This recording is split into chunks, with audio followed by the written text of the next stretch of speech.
The best old-time radio from people you trust. The Radio Nostalgia Network. Welcome to the Old Time Radio Network Suspense Stories. Are you ready for a thriller, chiller, or the macabre? We invite you to enjoy stories that will keep you in suspense. We now go back to the early days of radio and our imaginations with our featured suspense presentation.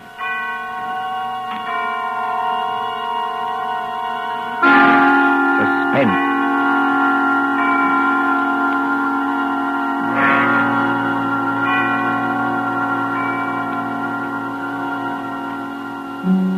This is the Man in Black, here again to introduce Columbia's program, Suspense.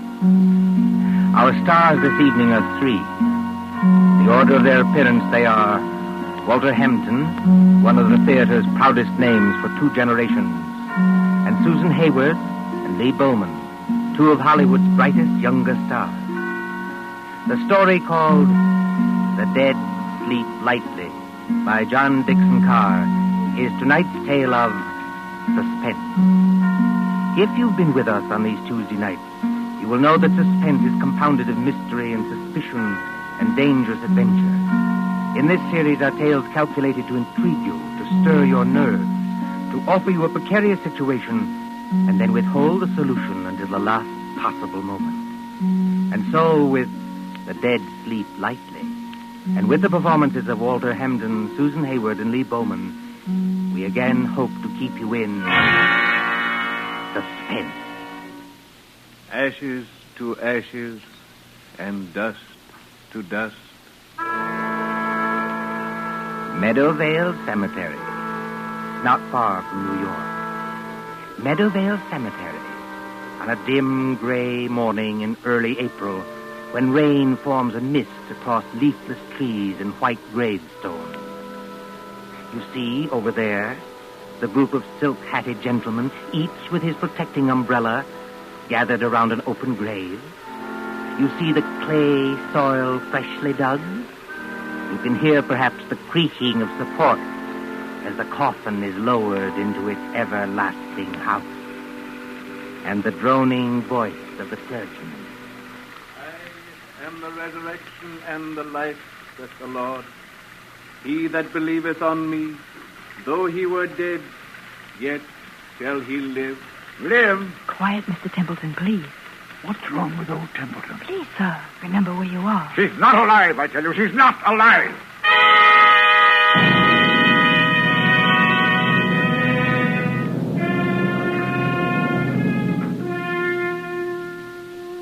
It might seem a long distance, that, from the Cosmopolites Club in Gramercy Park on the following evening, when that same well-fed man, as hard and unemotional as the diamond pin in his tie, hurries up the steps into the club and... Porter. Yes, Mr. Templeton? Tell me, Mr. Wilmot in the club, do you know? Yes, sir. Don't you see him? See him? Where? In the lounge over there, sir. Sitting by the fire. Yes, of course. I'm a little upset. You're a good fellow, Henry. I won't forget you. Thank you, sir. Excuse me, sir, but aren't you going to take off your hat and overcoat? Well, never mind my hat and coat. Just tell me one other thing. When I came into the club, was there anybody following me? Following you, Mr. Templeton? Yes, a woman. A woman with a long skirt and a heavy black veil. There aren't many women who wear that kind of dress nowadays, sir. Look out into the street. Do you see anybody? No, sir. There's just... What's that? Oh, that's only the old street musician, sir. He doesn't mean any harm. I won't have that tune played, you hear? I'm used to getting my orders obeyed, and I'm going to have this one obeyed. Here's some money. Go out and tell him to go away. Yes, sir, if you insist, but... Do as you're told and don't ask questions. If anybody wants me, I shall be with Mr. Wilmot. Very good, sir.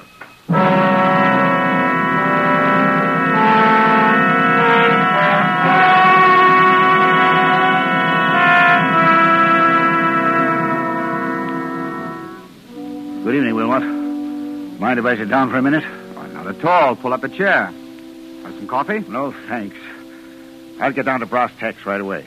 Yes, you always do. I've noticed that. Well, I'm a pretty self-sufficient kind of a fellow, Wilmot.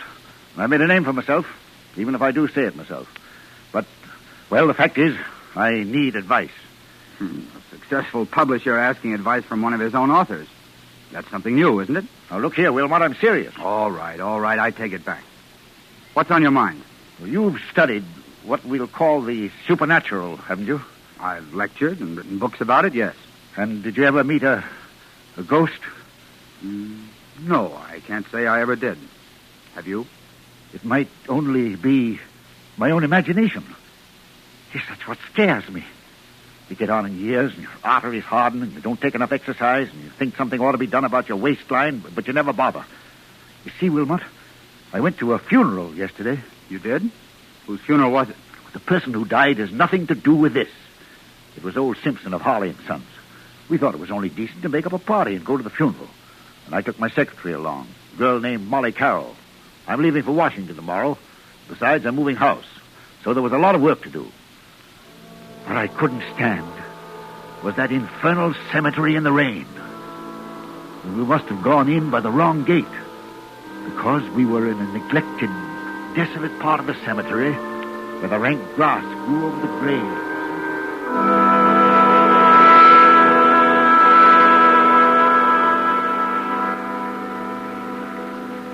You'll oblige me, Miss Carroll, if you first find out the proper directions about places.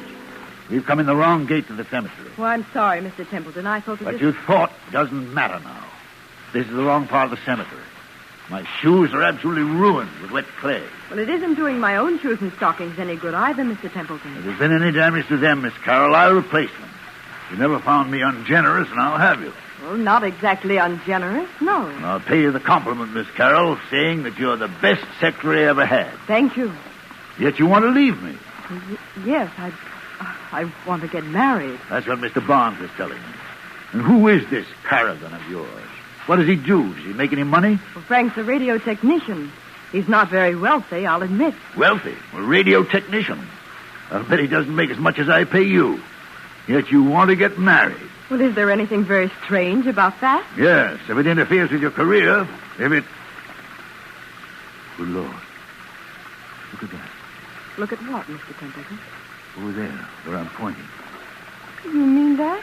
That's only an old gravestone covered with weeds and brambles. I haven't seen that grave in years. It looks rather neglected. It is neglected, isn't it? Will you go closer, please, and read the inscription? Mr. Templeton... Do as I tell you, please. It says... Let's see if I can get some of these weeds aside. It says... Sacred to the memory of Mary Ellen Cleaver. Born September 5th, 1892. Departed this life March 25th, 1919. Thou shouldst still be adored as this moment thou art. Let thy loveliness fade as it will. If you lower that umbrella, Mr. Templeton, you'll get soaking wet. Sentimental trash. But she always liked it. She always liked it? Mary Ellen Cleaver. Did you know her? Very well indeed. She was my wife. Your wife? But I never knew you were married. Neither does anybody else. Where's my flask of brandy? What have I done with it? It's in your hip pocket, Mr. Templeton, but do you think that's very wise? You've already had more than enough. Whatever I do is wise, Miss Carroll. Well, we were married very young. She was a nice little thing. I was fond of her, yes. But she couldn't have helped me. I'm not a snob, but she wasn't in my class. No style, you know, no manners, no education. Indeed. Could I have introduced her to the friends I was making? No. Wouldn't have been kind to her. She didn't even want to go to the places where I was invited. She'd sit at home and say, what was it like? Did you have a nice time? What was Mrs. So-and-so wearing? And she loved me. I'll put that to her credit. But... You left her? I thought it was the kindest thing to do, yes. She went away. Then I heard she'd had... Had what? Nothing, doesn't matter. Well, there was a war on. I attended the peace conference in Europe. I never even knew she was dead until I heard some friends had buried her. I always promised to call her up. And she said she'd come back to me if I did. You couldn't call her up now, Mr. Templeton, even if you wanted to. No, I suppose not. But I was fond of her. I wish there was something I could do. Well, you could have her grave cared for. Have some flowers put on it. That's it. That's an idea. She'd have liked that.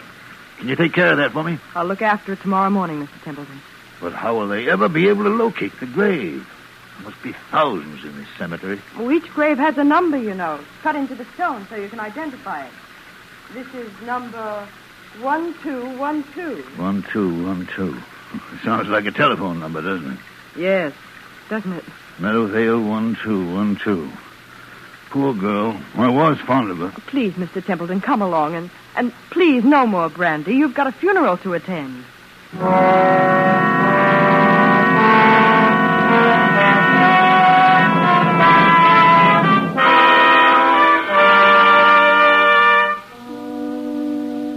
And then, Wilmot, the night came. And the horror. What horror? Oh, now, take it easy, man. There's nothing to worry about. You were sitting here in the Cosmopolites Club. Yes, but I wasn't sitting in the club last night. I was on my way home. And why should that scare you? I don't know, but it did. I'd been jumpy all day. That infernal number kept running through my head. Meadowvale 1212. Have you ever seen my house? Yes, it's that big sham Gothic place on Riverside Drive, isn't it? Yes, big and dark and drafty like a mausoleum. I told you it was moving house to an apartment downtown. But there were some papers there. I had to get out of the safe in the library to take with me to Washington tomorrow. I knew the servants would be gone, of course. But I hoped Mrs. Bloom, that's my housekeeper, would still be there. Then, when I went up the park, about 6:30... Meadowvale 1212. Meadowvale 1212. Meadowvale 1212. Meadowvale 1212.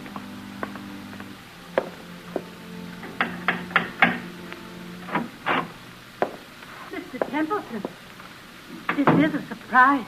Sorry to trouble you, Mrs. Bloom. I seem to have mislaid my key. The other could have sworn I had it on my key ring this morning. It's no trouble, Mr. Templeton. Only, I hope you're not planning to spend the night here. No, I'm going to a hotel.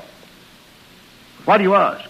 Because they've disconnected everything except the electricity and taken away most of the furniture. They haven't touched anything in the library. No, sir. I told them you said to leave that. But it does seem a pity in a way. What seems a pity? To break up a lovely home like this after all these years. Home? This big, ugly picture gallery? It's been a home to me, sir. Well, I've treated you generously, haven't I? Yes, sir. I'm sorry. I've got several hours' work to do, Mrs. Bloom. A whole safe full of papers to sort over. I'm going to the library and... What's that you're hiding behind your back? I'm not hiding anything, sir. All the same, what is it? It's only a music box, sir. I found it in the attic when the moving men were here. If I hadn't known there were, well, no ladies in your life, I'd have said it belonged to one of them. I love to hear them, sir. May I? Mrs. Bloom. Yes, sir. If you don't want me to smash that music box, turn it off. Yes, sir, I'm sure I never... I'm going to the library. If you can find any sandwiches and coffee, bring them. Yes, sir. Excuse me.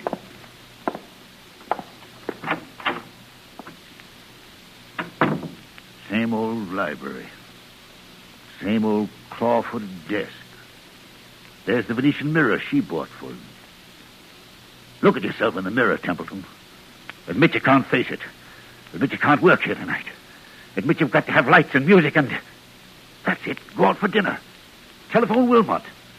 If they've let the phone... Oh, yes, good. Here it is. Hello. Yes, sir. Number, please. Number, please. I want, Meadowvale 1212. Meadowvale 1212. Wait, what the devil's name am I saying? Change that, I want... Hello, my darling. I knew you'd call me when you needed me. Who's that speaking? Who are you? It's Mary Ellen, dear. Don't you recognize my voice? You're not Mary Ellen. This is a trick. Mary Ellen is dead. Yes, dear. But the dead sleep lightly, and they can be lonely, too. And now that you do need me... I don't need you. I don't need anybody. I'm coming back to join you, dear. It's not easy, but I'll be there by the time the clock strikes 7. I'll wear a veil because I don't look very pretty. But I won't have this. I won't listen to you. I won't... Goodbye, my dear.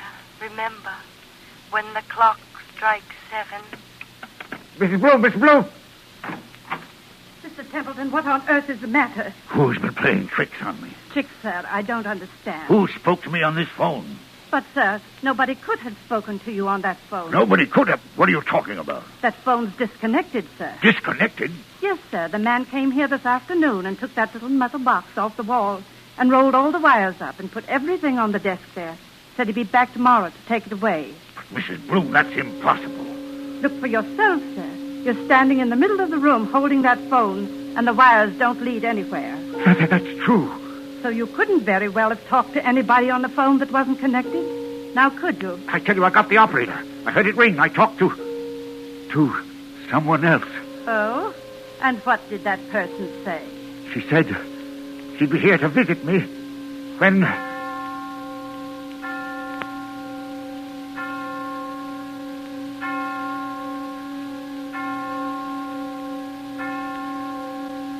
Mr. Templeton, what's the matter?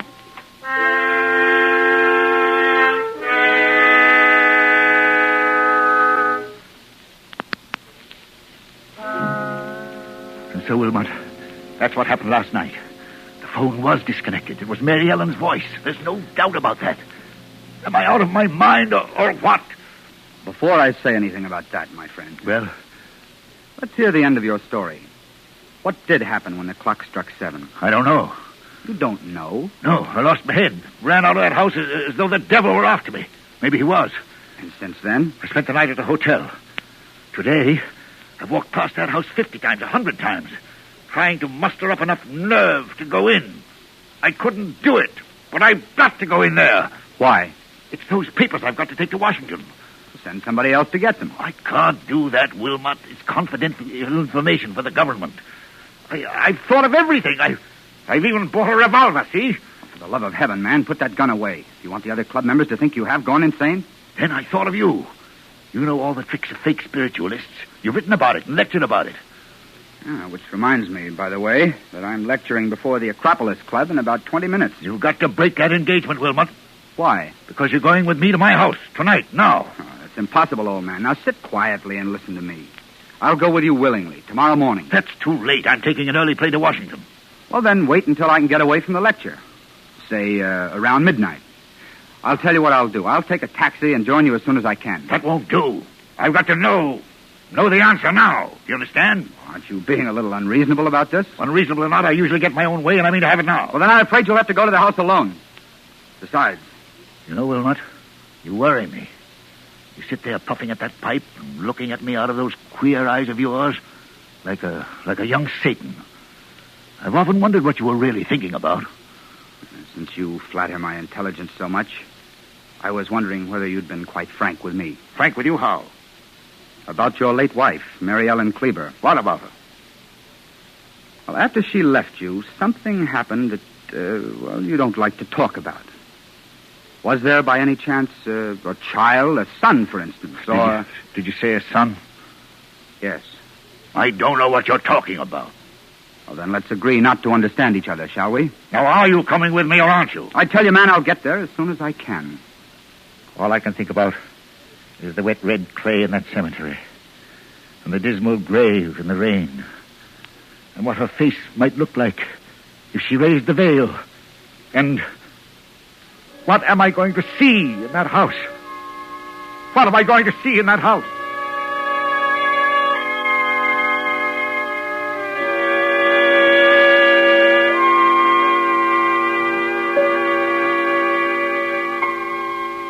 So the clocks chime, the hours dwindle, and the traffic roar of the city sinks to a low growl behind twinkling lights.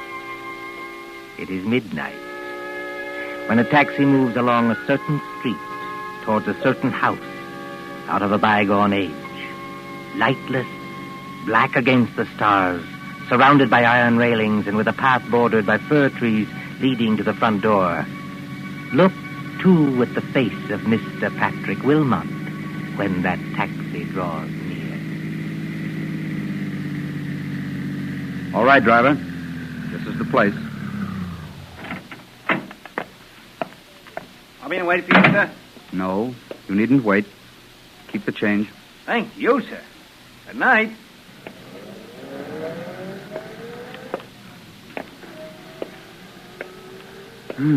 So the front gate is open.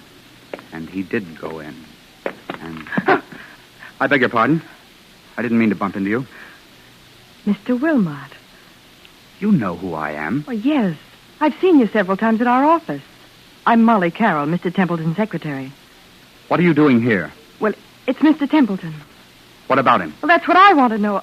I was out with Frank, that's my fiancé, and when I got home, the girl I room with said that Mr. Templeton had been phoning all evening. She said he sounded drunk or something. He wanted somebody to go with him to this house. Evidently, I wasn't the only person he applied to. Shall we go in? But yes, but the whole house is dark. Suppose he isn't there. He's there, all right. You don't know men like Bert Templeton. But I'll push the gate wider. Now, straight up the walk to the front door. I've got a flashlight. What are we going to find? Something rather unpleasant, I'd better warn you. How do you know? I have my ways of knowing, Miss Carroll. Oh, look. What is it? That French window to the left of the front door. Yes. It's partly open. Well, there's nothing in that, necessarily. Templeton said he'd lost his key. He might have had to open a window. Oh, that's true, but... So you see it, too, do you? See what? There's a footprint across the sill of that French window. A footprint made in wet clay. It's like the clay of the cemetery. So I should imagine. Will you go in first, or shall I? Into that dark room, I will not. Well, then stay here, please, until I get some lights on. No, wait. I'll go. Let me take your arm. All right, be careful now. Yes, I thought so. This room is the library. And there are more footprints of somebody or something walking in. They lead... Who's there? Who's there?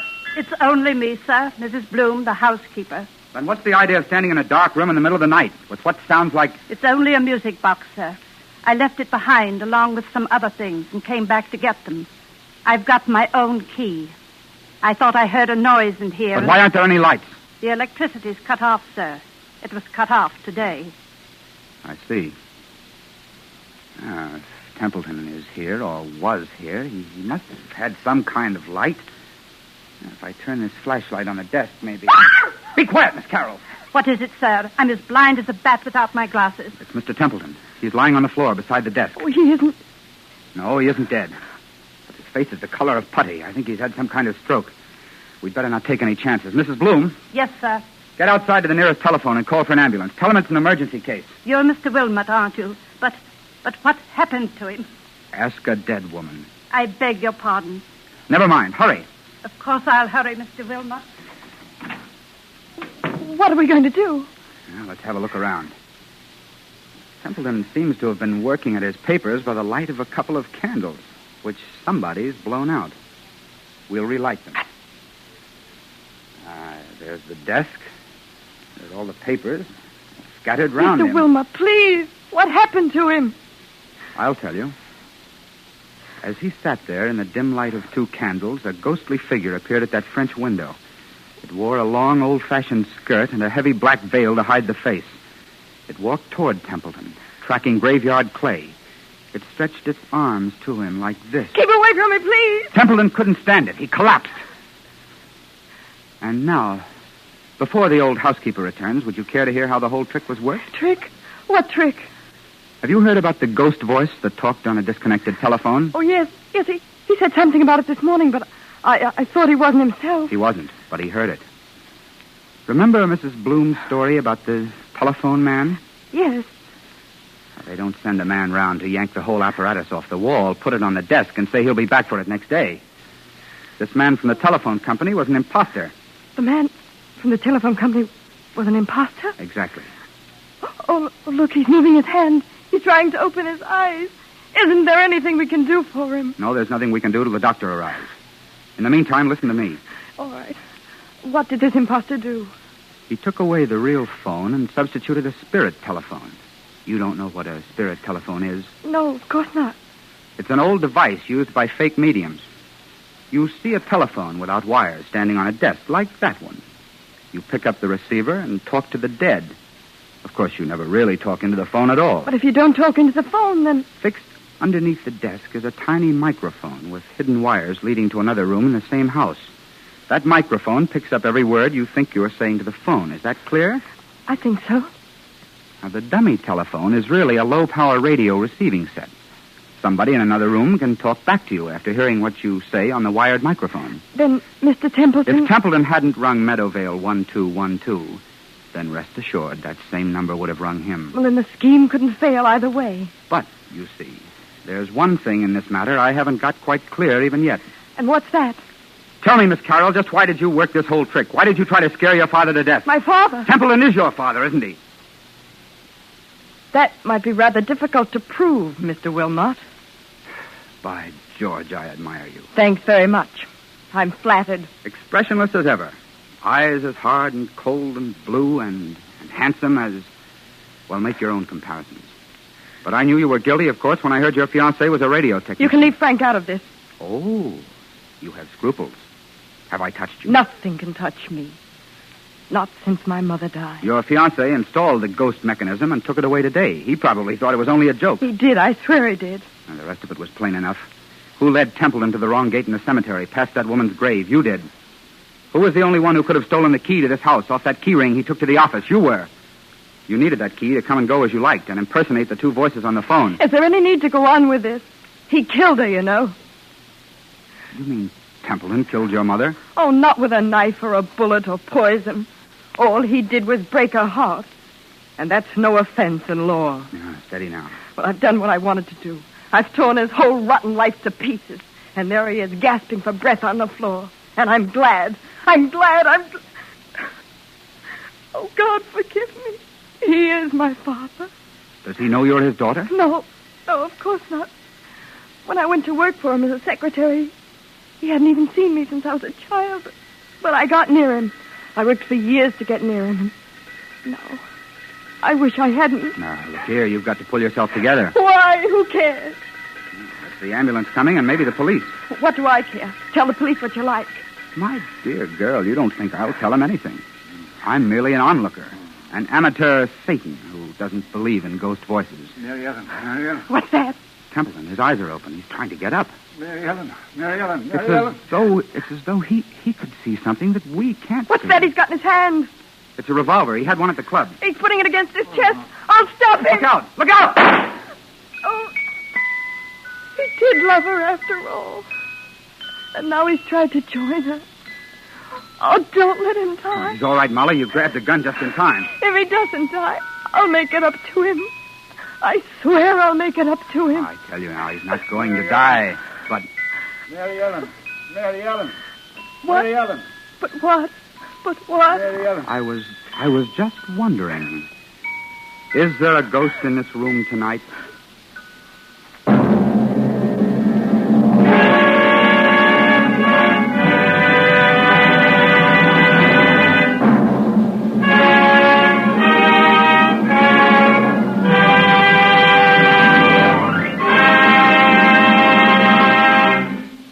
And so closes The Dead Sleep Lightly, starring Walter Hampden, Susan Hayward, and Lee Bowman.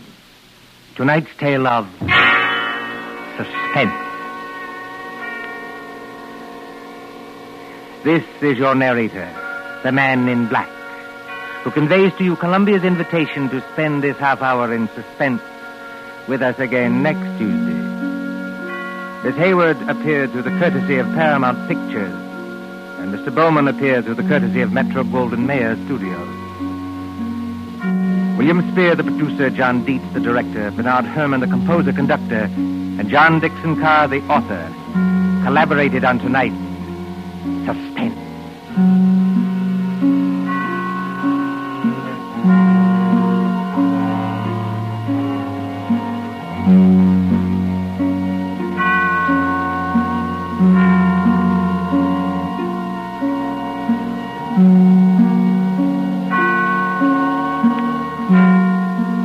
This is the Columbia Broadcasting System.